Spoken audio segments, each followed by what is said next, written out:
এটা কি আপনার প্রথম বিয়ে? জি। বর্তমানে কোনো গার্লফ্রেন্ড আছে? না অতীতে ছিল? না, অতীত বর্তমান কোনো কালেই কোনো গার্লফ্রেন্ড ছিল না। কেন ছিল না? আমি কখনো কোনো প্রেম করিনি তাই। কেন প্রেম করেন? আপনার কি কোনো শারীরিক সমস্যা আছে? আসতে আপনি এই ধরনের প্রশ্ন এত উচ্চ স্বরে কেন বলছেন? মানুষজন শুনতে পাবে। মানুষ শুনলে সমস্যা কি? আর তাছাড়া আমাদের কথা কেউ শুনছে না, সবাই নিজেদেরকে নিয়ে ব্যস্ত। তো আমি দেখতে পাচ্ছি যে কিছু মানুষ তাকাচ্ছে এখানে। আপনি কি আমাকে দেখতে এসেছেন নাকি আশেপাশে মানুষজন? জি, আপনাকে দেখতে এসেছি। তাহলে আমাকেই দেখেন। এখন বলেন, আপনার কোনো শারীরিক সমস্যা আছে কি না? দেখেন, আমি এটা কখনো যাচাই করে দেখিনি, তবে আমার বিশ্বাস আমার এই ধরনের কোনো সমস্যা নেই। আপনি কান পিয়ার্সিং করেছেন কেন? এটা ম্যাগনেট, আপনি চাইলে আমি আপনাকে খুলে না দেখাই। না, না, লাগবে না। আপনার শরীরে কোনো ট্যাটু আছে? একটাও নেই। আপনি চাইলে আমি আপনাকে। না না না, থাক। আপনি আমাকে এতগুলো প্রশ্ন করছেন কেন? কারণ আপনি কানাডা থাকেন, অথচ আপনার গার্লফ্রেন্ড নেই, কখনো প্রেমও করেননি। ব্যাপারটা কেমন অস্বাভাবিক না? অস্বাভাবিক না। আমি প্রেম করিনি কারণ আমি প্রেম করার মতো কাউকে খুঁজে পাইনি তাই। কারণ আমি পড়াশোনা নিয়ে ব্যস্ত ছিলাম। আর আমি সব সময় চাইতাম আমার সব ভালোবাসা জমা থাকুক আমার ওয়াইফের জন্য। শুনতে একটু ওল্ড স্কুল লাগলেও আমি এমনই। ড্রিঙ্ক করেন? জি। না না, আপনি কি হার্ড ড্রিঙ্ক বুঝিয়ে? না না না, আমি ও ধরনের কিছু খাই না। নাইট ক্লাবে যান? না আপনার কি এইচআইভি আছে? না তা আপনি কি আসলে কানাডা থাকেন? না আপা, আমি আন্দর কিল্লা থাকি। আমার সাথে একদম ফাইজলামি করবেন না, আমি আপনার বেআইন না। সরি। দেখেন, আমি কানাডা সিটিজেন, আমার কাছে পাসপোর্টও আছে। আপনি যদি চান আমি আপনাকে সেটাও দেখাতে পারি। কিন্তু আমাকে নিয়ে আপনার এত সব সন্দেহ হওয়ার কারণটা কি? কারণ আপনি কানাডা থাকেন, অথচ ড্রিঙ্কস করেন না, গার্লফ্রেন্ড নেই, নাইট ক্লাবে যান না।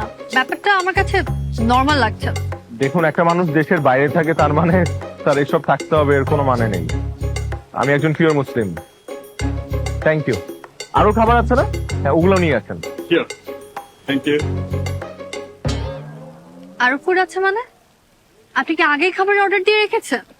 জি। আমার কি পছন্দ অপছন্দ না জানি আপনি আমার জন্য খাবার অর্ডার দিয়ে দিলেন? মানে বিষয়টা অনেকটা নিজের পছন্দ অন্যের উপর চাপিয়ে দেওয়ার মতো হয়ে গেল না? না মানে, আমি তো ঠিকঠাক মতো জানি না আপনার পছন্দ অপছন্দ কি, তাই আমি মেনু থেকে মোটামুটি সবকিছু অর্ডার দিয়ে রেখেছি।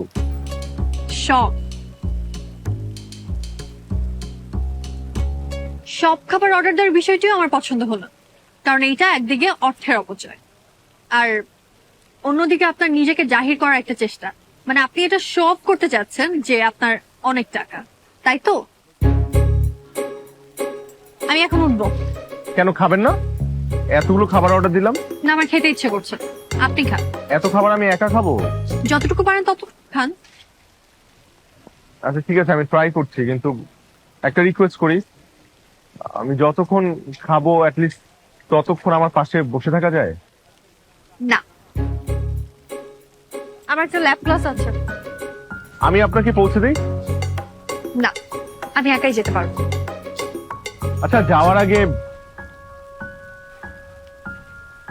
আমাদের বিয়ে নিয়ে আপনার মতামতটা জানতে পারি? না, বিয়ের মতো এত বড় একটা ডিসিশন এত জলদি আমি নিতে পারবো না। আমার সময় লাগবে। আমি বাসায় যেয়ে আপনাকে ফোন দিই। বাই। আচ্ছা, এত কঠিন কেন মেয়েটা? মা তো বলেছিল নরম একটা মেয়ে, তবে মনে হচ্ছে এই মেয়ের সাথে আমার ভালো জমবে।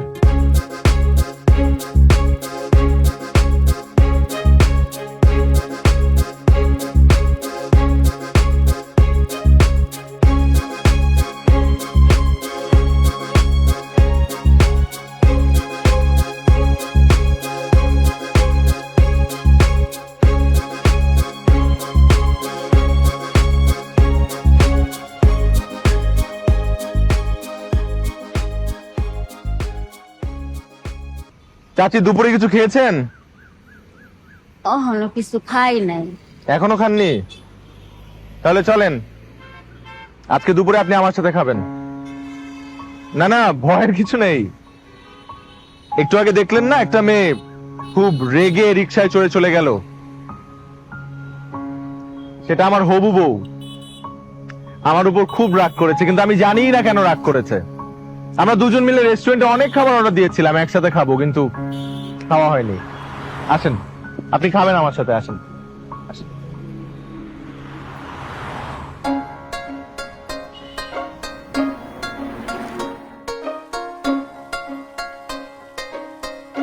খাবার মজা? খুব মজা। আর কিছু খাবেন চাচি? না, পেট একেবারে টুমটুমা বইরা গেছে গা। তাহলে একটু দোয়া করে দিয়েন। দোয়া করি বাবা, মেলা বড় হও। না, আমি একা না, মানে আমাদের দুজনের জন্য দোয়া করে দিয়েন। আমি আর ঋতু বৌমা, আর ঋতু বৌমার মনটা যাতে একটু নরম হয়ে যায়, এটা একটু দোয়া করে দেন আল্লাহর কাছে। আচ্ছা, আল্লাহ তুমি লিতু বৌমার মনটা নরম কইরা দিও। লিতু না, ঋতু। আবার কোন লিতুর মন নরম হয়ে যায়?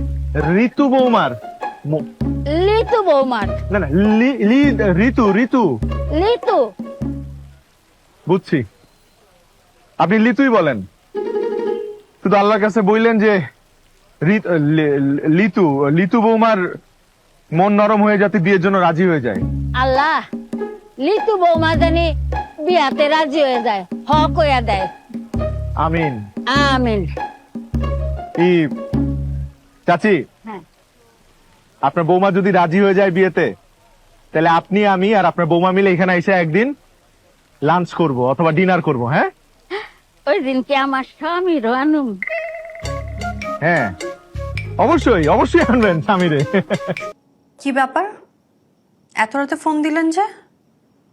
না মানে অনেক রাত হয়ে গেছে না, সরি।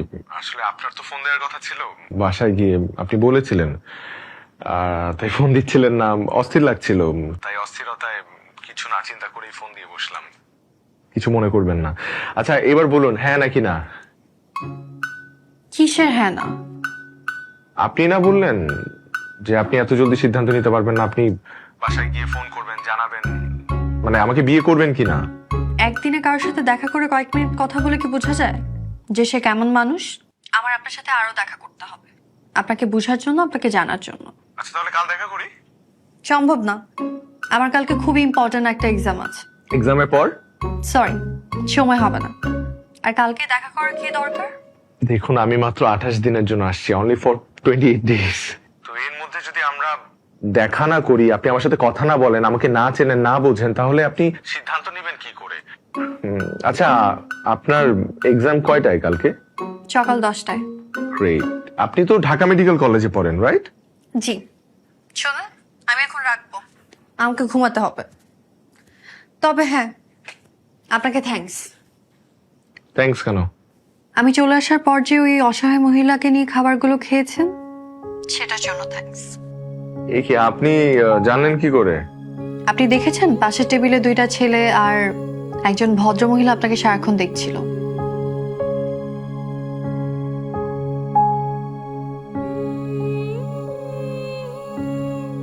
ওরা কারা জানেন? না, আমি কি করে বলবো? 2টা ছেলে ছিল আমার কাজিন। আচ্ছা গেস করেন তো ভদ্র মহিলাটা কে হতে পারে? I have no clue. চেহারাটা আমি ঠিক মতো খেয়াল করিনি, উনি অন্যদিকে ফিরেছিলেন। উনি আমার মা, আমার সব থেকে কাছে, আমার বেস্ট ফ্রেন্ড। আপনাকে সামনাসামনি দেখে যাচাই করার জন্যই মা আর আমার 2 কাজিনকে নিয়ে গিয়েছিলাম। আমি চলে আসার পর আপনি যতক্ষণ ছিলেন তার আপনার সব কর্মকাণ্ড পর্যবেক্ষণ করেছে।